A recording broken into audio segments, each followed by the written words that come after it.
The government peace panel remains optimistic that the proposed Bangsamoro Basic Law will be passed by Congress.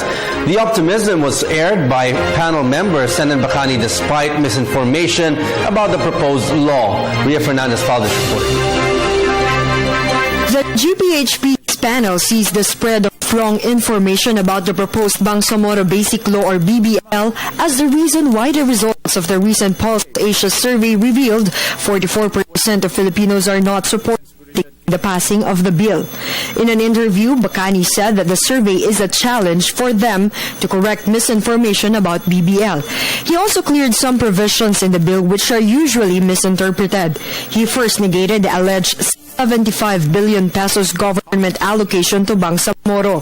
When you really look at the proposed Bangsamoro Basic Law, the incremental spending over the first 6 years is only 3 billion per year. To elaborate on that 3 billion a year, that's really 17 billion for the Special Development Fund for 6 years, as well as a transition fund for the first year. So that's 18 billion divided by 6 years.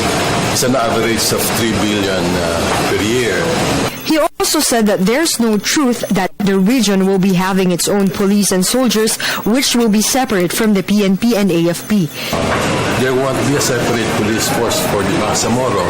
In fact, most of the police force in the Bangsamoro are the policemen we have today. As we all know, the qualification to be a policeman is to be a college graduate.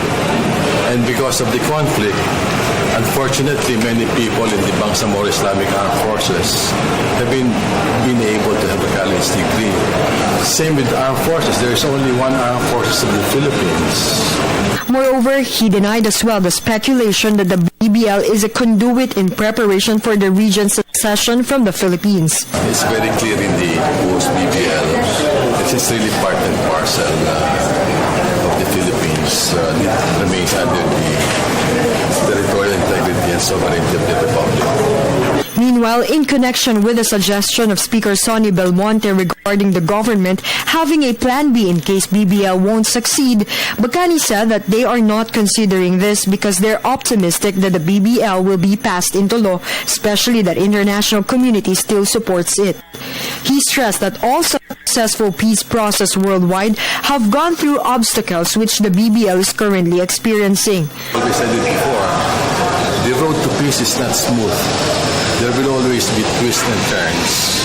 So it's really just up to us to continue working together in this partnership to bring this GPH-MIL peace process to its positive conclusion in the end. The Congress is expected to pass the BBL by June, but in case there will be delays on hearings again, Bacani said they have before June 30, 2016 to seek the support of lawmakers in enacting it. Importante kasi yun para hindi nabitin for the next administration. Because that's one of the guidelines we received from the President before we negotiated. Only promise what we can deliver, meaning within his term. For the People's Television, Fernandez.